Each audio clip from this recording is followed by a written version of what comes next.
Pessoal, dando continuidade à nossa 14ª mesa de debates, falando sobre ações originárias, em especial do Supremo Tribunal Federal. Nós estamos aqui com a segunda parte, né, da nossa mesa, hoje aqui com a nossa doutora Lívila Rodrigues, falar um pouquinho do currículo dela. A doutora Lívila, ela é analista judiciária, aprovada no concurso público do Supremo Tribunal Federal, atuou na assessoria jurídica dos gabinetes tanto no TST, como no STF, como no TRF da 2ª Região. Atualmente ela exerce a função comissionada em gabinete de ministro do Supremo Tribunal Federal, graduada pelo UniCeub, com especialização lato sensu no curso Ordem Jurídica e Ministério Público, pela Fundação da Escola Superior do Ministério Público do Distrito Federal e Territórios. Então, esse currículo aqui maravilhoso, cheio de experiências. Vamos ouvir um pouquinho a doutora Lívila falar pra gente sobre as ações originárias, né, no STF, que é o que você trabalha atualmente. O que você acha interessante trazer pra gente, né, para os estudantes de direito, para os advogados, para os operadores de direito de modo geral, sobre essas ações originárias? Bom, em primeiro lugar, queria agradecer o convite, falar que eu estou muito feliz, que eu acho que eu deveria ter sido a primeira banca, né? Mas tudo bem, eu aceito a 14ª. Essa é amiga!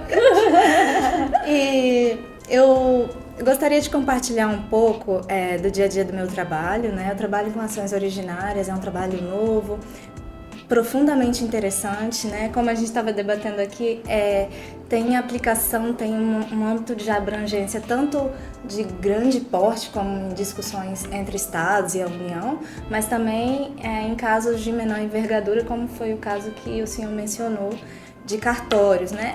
O Supremo, eu costumo dizer e brincar com as pessoas que trabalham ali comigo, que o Supremo, para quem é de fora, quem vem até de outros estados, é a Disneylândia do direito, né? Porque há inúmeros casos interessantíssimos, então você entra lá, você fica deslumbrado como você pode aprender, assim, ir mais fundo no direito através de um caso. As ações originárias, elas têm uma previsão constitucional, no caso do STF, no rol do artigo 102, inciso 1, e elas podem ali abarcar matérias de cunho penal, mas também civil, que é a minha área de atuação. A gente estava conversando agora há pouco sobre a ação civil originária, que eu acho que é uma das mais interessantes, e a gente não tem tanto conhecimento no nosso dia a dia, porque é uma ação que envolve estados e a União, ações geralmente que discutem questões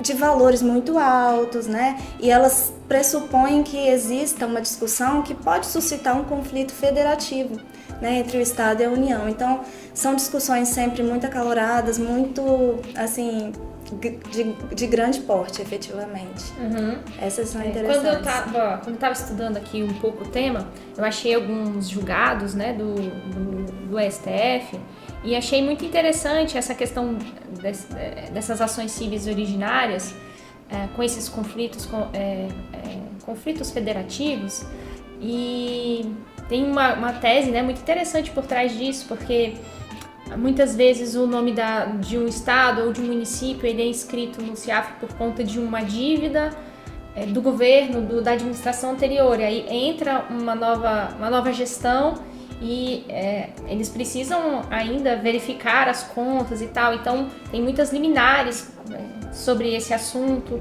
Eu vi aqui várias ações que foram julgadas procedentes, no sentido de que apesar de haver essa responsabilidade do Estado, que você tem que levar em consideração essa gestão e não pode simplesmente colocar o nome do Estado ou do município nesses órgãos, né, como que é o caso do CIAF, porque isso prejudica eles nos recebimentos de várias verbas, né? Então tem que ter um cuidado muito especial. É uma questão bem delicada, porque a União ela é responsável por esses cadastros, então em muitas ocasiões assim, o Estado ele já se vê inscrito no cadastro sem que tenha sido concedido contraditório e ampla defesa. Então, há um cuidado no âmbito do Supremo Tribunal Federal no sentido de garantir essa defesa para o Estado, a fim de não prejudicar efetivamente o recebimento de recursos da própria União, a resolução de contratos. Há muitos estados que estão em vias de realizar contratação, às vezes com organismos internacionais. Então, há muito dinheiro envolvido.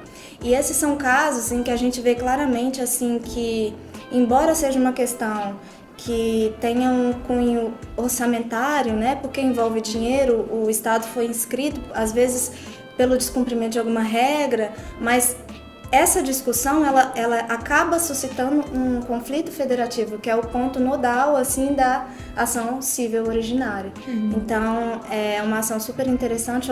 Outro caso muito interessante que eu gosto de analisar quando são ações mais raras, tá? São assim, bem pontuais. Mas são questões como, por exemplo, o Estado fez uma contratação e a União foi a garantidora desse Estado. E aí, muitas vezes, caso esse Estado não pague as parcelas do contrato, e são contratos vultosos, né? A União ela é obrigada a prestar contra-garantia, ela é obrigada a cobrir, né? Fazer face a essas verbas. E muitas vezes o Estado entra pedindo, por favor, né, não me prejudique no recebimento de recursos porque você foi obrigado a pagar contra garantia. Então é uma outra discussão que está muito relacionada aí no ambiente das ações civis originárias. São muito interessantes. Sim.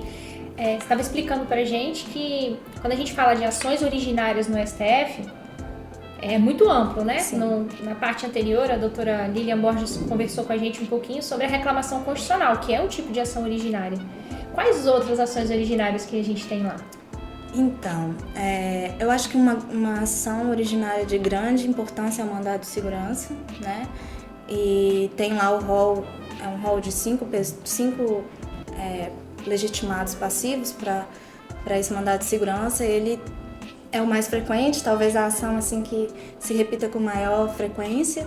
Temos a ação rescisória dos julgados do Supremo, né?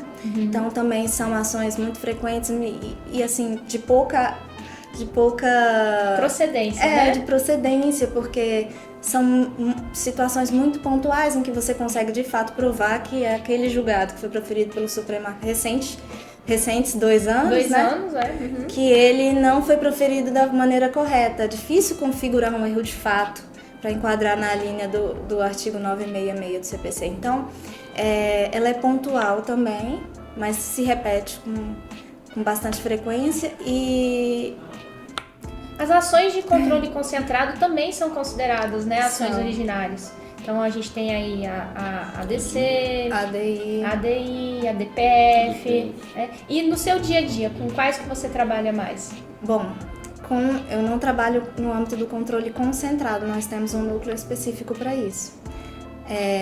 Nosso âmbito de atuação ele é mais voltado para mandado de segurança, ação rescisória, conflito de competência, tem o mandado de injunção, né, que você falou, que eu achei super interessante. Exatamente. Eu gosto muito de direito constitucional, estudo muito esse tipo de ação.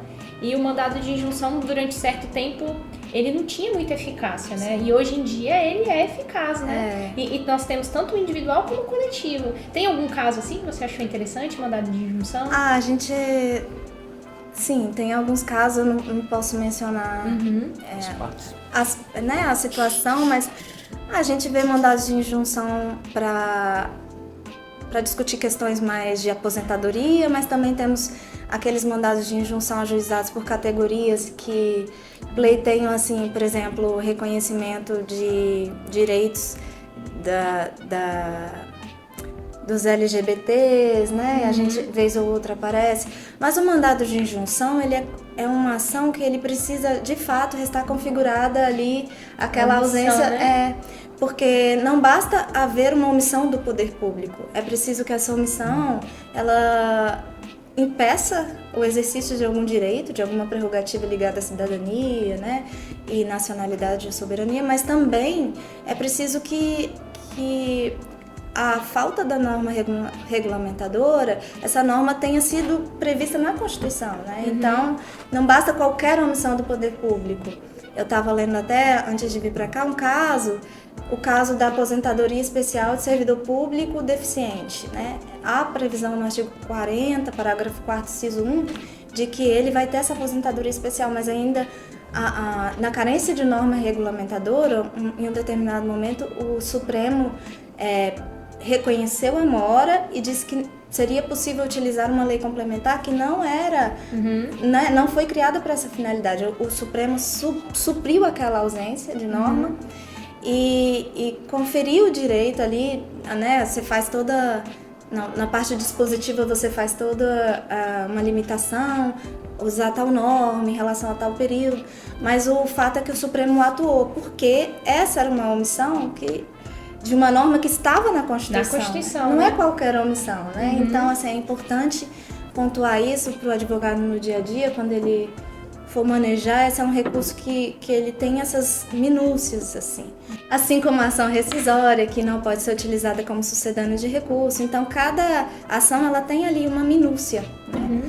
A gente falava pouco sobre a ação originária em casos de cartórios, e é uma ação assim, muito frequente, porque há muitos cartórios que vieram ao longo dos últimos anos sendo declarados vacantes, né? É uma ação bem frequente no Supremo. Eu não tinha conhecimento dessa ação. Eu também não, antes de trabalhar lá. Porque não é a ação civil originária, é a ação originária prevista no regimento interno, né? Doutor Paulo, você teve a oportunidade lá em 2000, acho que foi 2008, trabalhar. 2009, enfim, o CNJ fez uma revisão dos cartórios, então bem ampla, ela soltou uma portaria, uma resolução, falando, os cartórios do Brasil que estão nessa situação aqui estão vacantes. Então, muitos não se atentaram ao procedimento do CNJ, deixou a resolução reverberar, entrar em vigência, aquela questão toda, e começaram a correr para o Supremo, via mandado de segurança. E aí, as decisões, eu lembro que a grande quantidade de decisões, uma parte das decisões supremas, eu risco dizer todas as decisões em cima do mandado de segurança de que não era o instrumento cabível, né? E aí, numa pesquisa que nós fizemos no escritório na época, a gente conseguiu, via ação originária, e eu até brinquei aqui que eu usei esse nome, ação originária, porque era o que estava no regimento, usando o artigo do regimento. E aí, tem muito tempo, eu não vou lembrar de cabeça qual era o artigo, qual foi a hipótese de cabimento que nós usamos, mas que foi admitido o andamento, até teve uma concessão de liminar na época. Isso é muito interessante, né? Porque eu recentemente li manuais assim completos de direito constitucional, administrativo e até de processo civil, e esse tipo de informação você não encontra lá.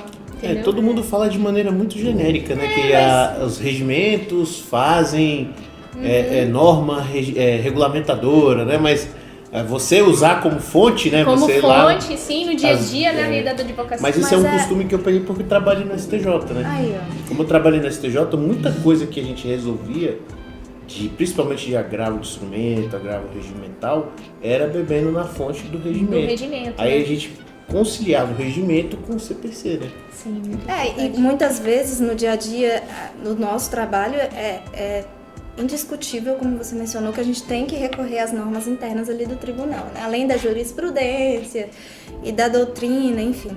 Mas para o advogado, atuando no dia a dia, ele precisa ter essa malícia de ir em outras fontes, né? E o regimento pode ajudar bastante. Terari, você trouxe várias questões interessantes e importantes, e eu queria... se você pudesse dar pra gente, né, os advogados que atuam no STF, alguma dica, porque você tá ali no dia a dia, analisando, auxiliando, né, os ministros nessas decisões, e por certo, você verifica vários equívocos, né? Então, qual dica que você daria para os advogados que estão atuando aí nessa, né, atuando no STF, seja nas ações originárias, seja de um modo geral no Supremo Tribunal Federal? Após um longo período, não vou mencionar a quantidade de anos atuando no Poder Judiciário, eu posso constatar alguns equívocos recorrentes, assim, que eu acho que o advogado diligente não deveria cometer, né? O primeiro é não atacar os fundamentos da decisão que ele está impugnando. Por mais que pareça uma coisa boba, muitas decisões se resolvem assim. O advogado, ele repete as razões do último recurso, repete as razões de uma petição inicial e ele não se dedica a estudar o que foi dito ali. Ele está recorrendo e não... Isso é engraçado, porque não é o primeiro servidor que participa com a gente de mesa de debate e que aponta esse vício como recorrente. A dialeticidade, né? Tem que não fazer. Ataca os fundamentos da decisão recorrida, né? E é uma coisa simples, assim, é uma decisão que sai muito, ela em recurso extraordinário talvez saia bastante também, e o advogado não faz isso. Outra, assim, eu acho que é fundamental, vou salientar, mas eu acho que parte da ideia de que um advogado ele faça isso, né? Que é justamente pesquisar todas as fontes. Ler um livro sobre a matéria, ler os artigos de lei, porque a gente não é uma enciclopédia ambulante, a gente esquece o que está no artigo. Então, na ação rescisória, muitas vezes, o advogado não junta o depósito que está previsto no artigo, acho que é 968, 5% sobre o valor da causa. E aí? Tá lá nas alíneas, esqueci, vou juntar agora. Não, tem que ser diligente. O advogado bom profissional, ele faz isso. Vai ao regimento interno, verifica a tabela de custas, não é assim? Sim, Tem que fazer isso. Às vezes você no dia a dia, e isso não é um equívoco de quem é recém-formado, não. Às vezes a pessoa atua há muitos anos e já tá naquela sistemática e acha que só que a nossa memória ela nos trai muitas vezes. Então isso é algo que eu digo muito para quem trabalha comigo. Na hora que me passa alguma petição para eu ler, você olhou no Código Civil? Você olhou na Constituição? Você olhou... Ih, doutora, ainda não. Eu falei assim, não, então nem me passa, vai lá ler e verifica. Eu ainda vou mais longe. Né? Eu tive o hábito desde o estágio em assessorar os advogados com os quais eu trabalhei, né? E aí eles tinham um costume que eu adoto até hoje, com um pouco menos de frequência, porque hoje o acesso à informação é muito mais facilitado, mas tem um site do Senado, a biblioteca RVBI. Você bota o tema que você quer, ele te dá a localização daquele tema, daquele artigo, se for uma revista jurídica e tudo, na biblioteca do Senado, da Câmara, do STJ, do STF, do TST e do STM. E ele te dá, se for um artigo, ele vai te dar até as páginas. Então, cara, vai lá e lê. Vai lá, leva aquela cópia, aquela informação que você pegou, vai lá no pessoal da biblioteca e fala, eu quero isso. Exatamente. E eu tô falando isso porque eu já fiz isso inúmeras vezes. Eles vão pegar na sua mão, vão te levar lá na prateleira, pegar o livro, te dar a página, você vai lá, manda tirar a cópia, recolhe a guia lá do tribunal e sai com a... Eu acredito que hoje até deve ser mais facilitado, porque muita coisa deve estar em PDF, né? Então, assim, naquela época que a gente já... Não somos tão antigos, né? Mas no meu tempo lá de estágio, de faculdade, tudo, de universidade, o nosso acesso à informação já era facilitado, né? Sim, hoje mais ainda. Não tem como. Só que aí eu acho que o acesso à informação ele se torna tão amplo que as pessoas não sabem nem o que tanta procurar. informação que você não sabe nem aonde ir. Então, o que a doutora Lívia está falando é muito importante. De onde você vai partir? Vai partir da legislação. Do básico. O mínimo, né? Eu sempre falo que o óbvio não é tão óbvio assim. Então, primeiro ponto, vai ali na legislação, no código, na legislação, na Constituição, na legislação infraconstitucional. Vou dar um exemplo. Ao fazer uma decisão, ao elaborar um voto, alguém vai assinar e não pode sair errada. Não pode sair com uma imprecisão. Então, eu tenho que conferir se aquele inciso não foi modificado por alguma lei posterior. Então, cada processo, por mais que eu faça ele no meu dia a dia, eu vou lá e confiro. Teve alguma legislação recente? Mudou? A jurisprudência, eu faço isso todo dia, mas será que teve alguma modificação recentemente em conflitos de competência? Que se discute competência da Justiça do Trabalho, da Justiça Comum? Nós trabalhávamos a ideia da ADI 3395 de que algumas causas são da Justiça Comum quando não discute questão efetivamente de trabalho, né? Mas, recentemente, o Supremo analisou essa questão também num tema de repercussão geral e fez uma modulação de efeitos. Então, há situações em que isso, como já foi proferida a sentença, vai continuar na Justiça do Trabalho. Vamos executar mesmo isso aqui. Já foi proferida a sentença antes dessa modulação. Vamos preservar. Então, modulação de efeitos também é uma coisa que incide ali no caso, o advogado tem que ser diligente. Essa jurisprudência, ela vai me alcançar ou não? Vai lá e confere. Houve alteração recente na jurisprudência, na doutrina, na legislação. Eu penso muito assim, que o direito ele foi mudando muito da época que a gente entrou na faculdade, né? A gente estava muito focado ali na legislação, a legislação continua sendo muito importante e relevante. Sim. Então, a primeira coisa, você vai ler o que está na lei e o que está na Constituição. Mas necessariamente, aí vem o papel do nosso instituto, que é de recursos e processos dos tribunais superiores. Você tem que ir na jurisprudência dos tribunais superiores. E acontece muito isso, de mudar de um mês para outro, haver uma modulação. E você precisa estar atualizado, né? Então, esses nossos estudos aqui são muito importantes. E eu, como sou uma pessoa que gosta dessa questão da imagem, né? Eu vou dar uma dica que ela tem uma importância também, que é justamente o advogado se preocupar com a limpeza visual e o controle das palavras ali, de como ele foi fazendo aquela argumentação. Ser advogado é saber argumentar, né? Trazer a sua ideia de uma maneira ali toda amarrada. A gente acaba até no dia a dia, em e-mail, a gente vai amarrando, não vai? As palavras. Então você tem que saber fazer isso de uma forma limpa, coerente, sem ser palavras em tamanhos diferentes, em cores excessivamente fortes, né? Tudo isso favorece para quem está lendo, você consegue entender, compreender a controvérsia jurídica que tem ali de uma maneira mais direta, sem ser por trás de toda aquela, né, aquela massa de informação desnecessária. Sim. Eu me recordo até uma vez que uma amiga que assessora no tribunal também, que ela falou assim: Larissa, você já ouviu falar em petição carnaval? Aí eu, petição carnaval? Aí eu fiquei assim, né? Cheio de cor.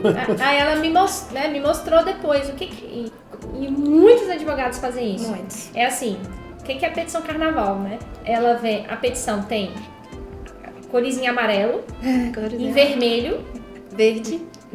Verde também, meu Deus, sim, verde. Gente. Mas assim, né, são os destaques, não é pra fazer isso na petição. Você vai destacar no documento, mas na petição não é pra ter vermelho, não é pra ter amarelo, caixa alta só pros títulos. Vai lá no meio, aí tem gente que coloca caixa alta e aumenta e amplia, negrita demais, sublinha demais, aí acaba que tudo é importante? Não.